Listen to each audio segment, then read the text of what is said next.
কষ্টম আপুনি এই মুহূৰ্তত হয়তো আন একাংশ লোকৰ সৈতে উপস্থিত আছে ইতিমধ্যে ভয়ংকৰ তেওঁলোকে অভিযোগ আমাৰ পূৰ্বৰ পোনপটীয়া সম্প্ৰচাৰতে উত্থাপন কৰিছে যে সাহায্য গোষ্ঠীৰ সাবুৱাৰ সেই দুৰ্বৃত্তৰ সেই দলটোৱে তাৰে লোকসকলৰ ভূমিকা কাঢ়িবলৈ চেষ্টা কৰিছে এই গোটেই বিষয়টোক লৈ বিধায়কগৰাকী নীৰৱ স্থানীয় প্ৰশাসনৰ নীৰৱ এইবাবে সেই কথাখিনি উল্লেখ হৈছে যে পেট্ৰল পাম্পত যি ঘটনা সংঘটিত হ'ল বিএন সিং পেট্ৰল পাম্পত এটা ফোন কলতে আজিলৈকে শংকৰজ্যোতি বৰুৱা হাতৰ পৰা হেণ্ডকাফ খোল খোৱা নাই এই সমূহ বিষয়ও অতিকে গুৰুতৰ তেওঁ সমষ্টিটোৰ বিধায়ক হিচাপে এই সময়সমূহত কিবা এই বিষয়সমূহত তেওঁৰ মাত মাতিবলৈ কিন্তু সুযোগ সুবিধা নাই বাৰম্বাৰ আবেদন কৰিও সকলো লোক ব্যৰ্থ হৈছে কষ্টম বাতৰি ইতিমধ্যে মই উল্লেখ কৰিছোঁ যে দুটা দিনৰ পূৰ্বে যেতিয়া বাতৰি সম্প্ৰচাৰ কৰা হৈছিল যিকেইজন ব্যক্তিৰ বিৰুদ্ধে যিকেইজন অভিযুক্তৰ বিৰুদ্ধে বাতৰি সম্প্ৰচাৰ কৰিছিলোঁ সেই অভিযুক্ত কেইজনে বাতৰিটো সম্প্ৰচাৰ হোৱাৰ পিছতেই লগে লগে গৈ তেৰছগোৱালাৰ ঘৰত গৈ উপস্থিত হৈছিল বিধায়কৰ ঘৰত গৈ উপস্থিত হৈছিল কিয় হৈছিল এই প্ৰসংগবোৰ চৰ্চাত আছে বাৰে বাৰে 2023 বৰ্ষৰ পৰা এই যিসকল ক্ষুদ্ৰ চাহ খেতিয়ক কেইজনমান ক্ষুদ্ৰ চাহ খেতিয়কে তাত ভূমি বেদখল হৈছে বুলি আৰক্ষী থানা টেঙাখাত আৰক্ষী থানা আয়ুক্ত মুখ্যমন্ত্ৰী সকলোকে তেওঁলোকে আবেদন নিবেদন জনাই আহিছে কিন্তু তাৰ পিছতো এওঁলোকৰ বিৰুদ্ধে কোনো ধৰণৰ পদক্ষেপ কিয় গ্ৰহণ নকৰে কোনে এই গোটেই বিষয়টোত হস্তক্ষেপ কৰিছে এতিয়া অভিযোগ উত্থাপন হৈছে যে এইগৰাকী বিধায়কে হয়তো কোনোবা মন্ত্ৰীৰ সৈতে লগ লাগি এই যি 200 বিঘাতকৈও অধিক চাহ বাগিচা আছে এই চাহ বাগিচা ক্ৰয় কৰাৰ ষড়যন্ত্ৰত নামিছে যাৰ বাবে তেওঁলোকে একাংশ দুৰ্বৃত্তক তেওঁই নিযুক্তি দিছে আৰু তাৰ পিছত তেওঁ এই যিসকল অসমীয়া খিলঞ্জীয়া মানুহ খিলঞ্জীয়া যিসকল গৰাকী মাটিৰ গৰাকীক তাৰ পৰা খেদি তেওঁলোকে এই ভূমি দখল কৰিব এনেকুৱা কিছু ষড়যন্ত্ৰ হৈছে নেকি তাক লৈ চৰ্চা হৈছে মই কেইখনমান কাগজ দেখুৱাই ল'ম ইয়াত প্ৰথমখন কাগজ হৈছে 22 মাৰ্চ 2023 বৰ্ষৰ এয়া হৈছে প্ৰতি মাননীয় ভাৰপ্ৰাপ্ত আৰক্ষী বিষয়া মহোদয় টেঙাখাত আৰক্ষী থানা এয়া 22 তাৰিখে দিয়া 2023 বৰ্ষৰ এখন এজাহাৰ বিষয় ক্ষুদ্ৰ চাহ খেতিয়কৰ বাগিচা বেদখল কৰিবলৈ উচতনি দিয়া সন্দৰ্ভত ইয়াত স্পষ্টভাৱে লিখি থোৱা আছে অভিযোগকাৰীৰ উচতনি যোগোৱা ব্যক্তিসকলৰ নাম সুনীল চাওৰা অনুৰাজ চাওৰা দীপাংকৰ চাওৰা নজনা পাত্ৰ শুক্ৰু চাওৰা বিজু চাওৰা বিজৰুণ চাওৰা এই 7জন মানুহক কোনে উদগনি যোগাই আহিছিল তাৰ পিছত আপুনি পাপৰি চাব আমি দৰ্শকসকলক দেখুৱাও যে এয়া 25 মাৰ্চ 2023 বৰ্ষৰ এখন মুখ্যমন্ত্ৰীলৈ দিয়া পত্ৰ মই এবাৰ দেখুৱাম এইখন হৈছে মুখ্যমন্ত্ৰীলৈ দিয়াৰ পত্ৰ এই মুখ্যমন্ত্ৰীলৈ দিয়া পত্ৰখনতো এই বিষয়টো আছে 2023 বৰ্ষৰ পৰা তেওঁলোকে জিলা আয়ুক্তলৈ পত্ৰ প্ৰেৰণ কৰি আছে তেওঁলোকে আবেদন কৰি আহিছে আহ্বান জনাইছে যে এই বিষয়টো নিষ্পত্তি কৰক আমাৰ নামত ম্যাদী পট্টা আছে কাৰোবাৰ নামত 39 বিঘা কাৰোবাৰ নামত 20 বিঘা আনকি পৌৰপতি গৰাকীৰ একেই বিজেপি সতীৰ্থ জ্যেষ্ঠ নেতা বিজেপিৰ সাবুৱাৰ যিগৰাকী পৌৰসভাৰ পৌৰপতি তেওঁৰে 20 বিঘাতকৈও অধিক মাটি তাত বেদখল হৈছে অথচ দুলিয়াজানৰ বিধায়ক তেৰছগোৱালাৰ এই ক্ষেত্ৰত কিন্তু কোনো খবৰ নাই আসুৰ প্ৰতিনিধি গৰাকী আছে সাবুৱা আসুৰ প্ৰতিনিধিত্ব কৰে মই তেখেতৰ ওচৰলৈ আহিছোঁ খিলঞ্জীয়া মানুহে নিজৰ ম্যাদী পট্টাৰ মাটিত এতিয়া অন্য একাংশই দুৰ্বৃত্তই আহি বেদখল কৰিছে বিধায়ক নিমাত আয়ুক্ত নিমাত আৰক্ষী অধীক্ষক নিমাত টেঙাখাত আৰক্ষী থানা নিমাত কিয় কাৰ ছত্ৰছায়াত গোটেই এই প্ৰক্ৰিয়াটো হৈ আছে হয় এটা কথা আমি আজি অৱগত হৈছোঁ সাবুৱা অঞ্চলৰ ক্ষুদ্ৰ চাহ খেতিয়ক তথা ক্ষুদ্ৰ চাহ ব্যৱসায়ী কন্দৱ গোহাঁই তেখেতৰ লগতে আৰু কেইগৰাকীমান আছে ক্ষুদ্ৰ চাহ ব্যৱসায়ী এইসকলৰ যি দুলীয়াজান সমষ্টিত থকা ভূমি চাহ বাগানৰ যি ভূমি সেই ভূমি চাহ বাগিচাৰ দুলীয়াজান সমষ্টিৰ কেইগৰাকীমান মুষ্টিমেয় লোকেই চাহ জনগোষ্ঠীয় লোকেই এই তেখেতসকলৰ চাহ বাগানসমূহ হস্তক্ষেপ কৰি তেখেতসকলৰ এই মাটিবোৰ বেদখল কৰিবৰ কাৰণে উঠি পৰি লাগিছে এই ক্ষেত্ৰত আমি চাবুৱা আঞ্চলিক ছাত্ৰ সন্থা তথা ছাত্ৰ সন্থাৰ পৰিয়ালে তীব্ৰ গৰিহণা জনাইছোঁ কি তেখেতসকলে কিয় এই বেদখল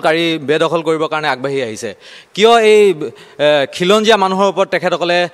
এনেকুৱা ধৰণৰ কাম কাজ কৰিবৰ কাৰণে আগবাঢ়ি আহিছে কাৰ ছত্ৰ ছায়াত এইখিনি কাম কাজ কৰিবৰ কাৰণে তেখেতসকলে সুবিধা লাভ কৰিছে আমি গোন্ধ পাইছোঁ দুলীয়াজান সমষ্টিৰ বিধায়ক তেৰছগোৱালা ডাঙৰীয়াৰ আমি এই চক্ৰ ছায়াত তেখেতসকলে এইখিনি কাম কৰিবৰ কাৰণে আগবাঢ়ি আহিছে নেকি উঠি পৰি লাগিছে বুলি আমি গোন্ধ পাইছোঁ আমি এটা কথা কৈছোঁ ম্যাদী পট্টা থকা স্বত্তেও আজি এই চাবুৱা অঞ্চলৰ ক্ষুদ্ৰ ব্যৱসায়ীসকলৰ ম্যাদী পট্টা আছে তেখেতসকলৰ 200 বিঘা মাটি ম্যাদী পট্টা থকা সত্ত্বেও তেখেতসকলক সেই বাগানতে সোমাব দিয়া নাই তেখেতসকলৰ বাগানৰ পাত ছিঙিব দিয়া নাই এইখিনি ব্যৱসায় কিয় কৰিব পাৰিছে কাৰ চক্ৰচায়াত আমি এইখিনি ছাত্ৰ সন্থাৰ পৰিয়ালে আমি দাবী জনাইছোঁ অতি শীঘ্ৰে কৰ্তৃপক্ষ জিলা প্ৰশাসন পুলিচ প্ৰশাসন আৰু আয়ুক্ত মহোদয় সকলোকে আমি আহ্বান জনাইছোঁ এই ক্ষেত্ৰত তেখেতসকলৰ হস্তক্ষেপ বিচাৰি আমি আহ্বান জনাইছোঁ মই ধন্যবাদ জনাইছোঁ এই যিখিনি ডকুমেণ্টছ পাপৰি এই ডকুমেণ্টছ মই ইতিমধ্যে যে কৈছোঁ প্ৰায় এজাপ হ'ব এখন কিতাপ হ'ব 2023 বৰ্ষৰ পৰা মাত্ৰ আবেদনৰ উপৰি আবেদন কিন্তু তাৰ পিছতো আজিলৈকে জিলা প্ৰশাসন আৰক্ষী টেঙাখাত আৰক্ষী থানাই কোনো ধৰণৰ পদক্ষেপ গ্ৰহণ নকৰিলে যিজন দীপাংকৰ চাওৰা নামৰ ব্যক্তিৰ কথা বাৰে বাৰে কৈ আছে সেই দীপাংকৰ চাওৰা নামৰ যুৱকজনে বাৰে বাৰে কিয় এইসকল খিলঞ্জীয়া যিসকল ক্ষুদ্ৰ চাহ খেতিয়ক তেওঁলোকক কিয় টাৰ্গেট কৰিছে তেওঁ এটা সময়ত তেওঁৰ পিতৃ মাতৃয়ে তাত চাহপাত তুলিছিল এতিয়া তেওঁ নিজকে মালিক বুলি ক'বলৈ আগবাঢ়ি আহিছে যুদ্ধ হৈছে এইসকল মাটিৰ গৰাকীৰ সৈতে খণ্ডযুদ্ধ হৈছে আমি ভিজুৱেলছ দেখুৱাইছোঁ কিয় আৰক্ষী প্ৰশাসন সকলো কিয় নিমাত বিধায়ক কিয় নিমাত আমি আগতেও আমি এটা কথা কৈছোঁ যে আমি অতি আশ্চৰ্য প্ৰকাশ কৰিছোঁ যে তাত যিকেইজন মানুহে এই গোটেই কামটো কৰি আছে চাউৰাৰ পৰা আৰম্ভ কৰি ভালেকেইজন মানুহৰ নাম ইতিমধ্যেই অভিযোগনামাত তেওঁলোকক দিয়া হৈছে কিন্তু অভিযোগনামাত দিয়াৰ পাছতো ইতিমধ্যে চাবুৱা থানাৰ পৰা আৰম্ভ কৰি টেঙাখাত থানা জিলা আয়ুক্ত জিলা আৰক্ষী অধীক্ষক আমাৰ ৰাজহ বিষয়া কোনেও কোনো ধৰণৰ উপযুক্ত পদক্ষেপ গ্ৰহণ কৰা নাই গতিকে মই আগতে এটা কথা কৈ আহিছোঁ যে ইয়াৰ অন্তৰালত কাৰোবাৰ কিবা অভিসন্ধি থাকিব পাৰে নেকি আৰু এই অভিসন্ধিবিলাক আমি এনেকুৱা ধৰণৰ সন্দেহ কৰিছোঁ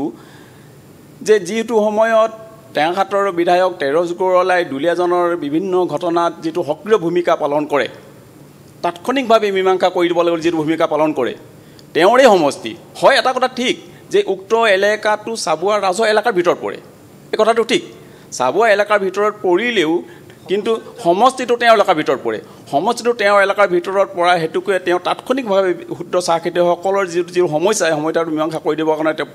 পদক্ষেপ গ্ৰহণ কৰিব লাগে আৰু সংশ্লিষ্ট পক্ষক তেওঁ অনুৰোধ জনাব লাগে কিন্তু আমাৰ এনেকুৱা সন্দেহ হৈছে বিভিন্ন তেওঁলোকে যি এই অভিযুক্ত কেইজনৰ যেতিয়া আমি মুখামুখি হওঁ যেতিয়া কথা পাতোঁ তেওঁলোকৰ এনেকুৱা হয় তেওঁলোকে কাৰোলৈকো প্ৰক্ষেপ নকৰে কাৰো ভয় নকৰে কোন তহঁতি এনেকুৱা এক পৰ্যায়লৈ গুচি গৈছে যে গোষ্ঠীগত এক সংঘাত হ'লেও হওক এনেকুৱা পৰ্যায়লৈ গৈছে কিন্তু আমি চাবুৱাৰ বিভিন্ন দল সংগঠনৰ লগত ভাতৃত্বসুলভভাৱে আমি যিখিনি আলোচনা কৰিছোঁ আমি কোনেও তেওঁলোকৰ লগত গোষ্ঠীগত সংঘাতত লিপ্ত হোৱাৰ আমাৰ ইচ্ছা নাই সেইটোকে আমি আইনৰ কাষ চাপিছোঁ আইনে কি সিদ্ধান্ত দিয়ে দিয়ক কিন্তু এই সিদ্ধান্ত দিব কৈ থকা অৱস্থাত আমি আমাৰ আৰু কিছুমান মানে ছবি আহিছে যে আমাৰ কাষতে থকা বিভিন্ন বৃহৎ চাহ বাগিচাৰ একোখন বাগিচা সেই বাগিচাবিলাক ইতিমধ্যে ব্যক্তিগত কোনোবা বিজেপিৰে কোনো মন্ত্ৰী বিধায়কে কিনিবলৈ আৰম্ভ কৰিছে গতিকে সেই অঞ্চলত আমি দেখিছোঁ যে আমাৰ কাষতে থকা আমাৰ চিনাকি পুৰুষোত্তম গোহাঁইৰ 60 বিঘা চাহ বাগান সেই কামুহাট অঞ্চলত থকা এতিয়া এজোপাও তেওঁ পাত ছিঙিব নোৱাৰে 60 বিঘা গুচি গ'ল নিৰ্মল চেতিয়া বুলি বোলা এজনৰ চাহ খেতিয়কৰ তেওঁ ইতিমধ্যে 30-40 বিঘা বাগান হাতৰ পৰা গুচি গ'ল তেওঁ পট্টাদাৰী মাটি তেওঁলোকৰ গৌতম চেতিয়াৰ বাগান গুচি গৈছে আৰু অনেকজন এনেকুৱা মানুহ আমাৰ ওচৰতে বহি আছে শ্যাম গোহাঁই তেওঁ 40 বিঘামান মেচিয়ৰ্ড বাগান তেওঁ হাতৰ পৰা গুচি গৈছে পট্টাদাৰী মাটি তেওঁ পাত ছিঙিব নোৱাৰে তেওঁ যদি কাজিয়া কৰাৰ ইচ্ছা থাকিলেহেঁতেন তেওঁৰ পিছফালেও অজস্ৰ মানুহ থিয় হৈ যায় অজস্ৰ দল সংগঠনৰ তেওঁৰ সুসম্পৰ্ক আছে তেওঁ কিন্তু এই বিষয়বিলাক ভাতৃত্বসুলভভাৱে আলোচনা কৰিবৰ কাৰণে উঠিবই লাগিছে কিন্তু তেওঁলোকে কি কৰিছে জনগোষ্ঠীয় সংঘাত হ'লেও হওক এনে দৃষ্টিভংগীৰে তেওঁলোকে সদায় চাহ বাগানত কাজিয়া লগাৰ মানসেৰে মানুহ উপস্থিত থাকে গতিকে আমি কথাখিনি যেতিয়া নেকি তেওঁলোকৰ ওচৰলৈ যাওঁ তেওঁলোকে এটা কথাই কয় যে আপোনালোকে যি কৰে কৰক আমাৰ হাতত আমাৰ মাটি আমাৰ অঞ্চল আপোনালোকৰ পতা থাকিলে কি হ'ব মাটি আমাৰ তেওঁলোকে এই কথাটো কয় গতিকে আমি সন্দেহ কৰি লৈছোঁ যেনেকৈ এতিয়া বৃহৎ কোম্পানী এখন বাগান কিনি বিক্ৰী কৰিবলৈ বাধ্য হৈছে বিক্ৰী কৰাৰ কাৰণটো কি তেওঁলোকে তাত লছ খাইছে কিন্তু পিছদিনাখনেই যেতিয়া বিজেপিৰ কোনো মন্ত্ৰী বিধায়কে বাগানখন কিনি লয় সেইদিনা পাই কিন্তু লাভ আৰম্ভ হয় গতিকে আমি এতিয়া সন্দেহ কৰি লৈছোঁ সেই অঞ্চলটো যিহেতু 400-500 বিঘা বাগান একে অঞ্চলতে লাগি আছে গতিকে এই চাহ খেতিয়কসকলক ভীতিগ্ৰস্ত কৰি চাহ হয় এৰি দিব লাগিব নহয় বিক্ৰী কৰিব লাগিব আৰু বিক্ৰী কৰাৰ পিছদিনাখনেই কোনো মন্ত্ৰী বিধায়কে বাগানখন কিনি ল'ব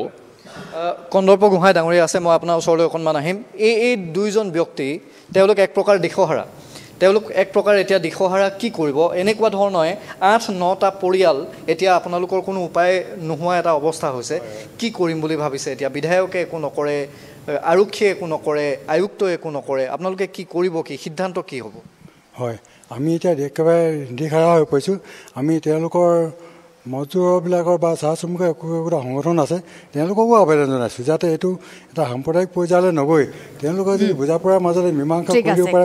আপুনি তেওঁলোকৰ মন্তব্য সংগ্ৰহ কৰক, পৰৱৰ্তী সময়ত তেওঁলোকৰ মন্তব্য আপোনাৰ যদি আমি আকৌ এনেধৰণে সম্প্ৰচাৰ কৰিবলৈ চেষ্টা কৰিম। বাৰম্বাৰ অভিযোগ উত্থাপন হৈছে আৰু সেই বাৰম্বাৰ অভিযোগৰ পাছতো এতিয়ালৈকে বিধায়ক তেৰজ গোৱালালৈ যোৱা পোনপটীয়া অভিযোগৰ আঙুলি সন্দৰ্ভত মুখ খোলা নাই, নীৰৱ হৈ আছে বিধায়ক তেৰজ গোৱালা।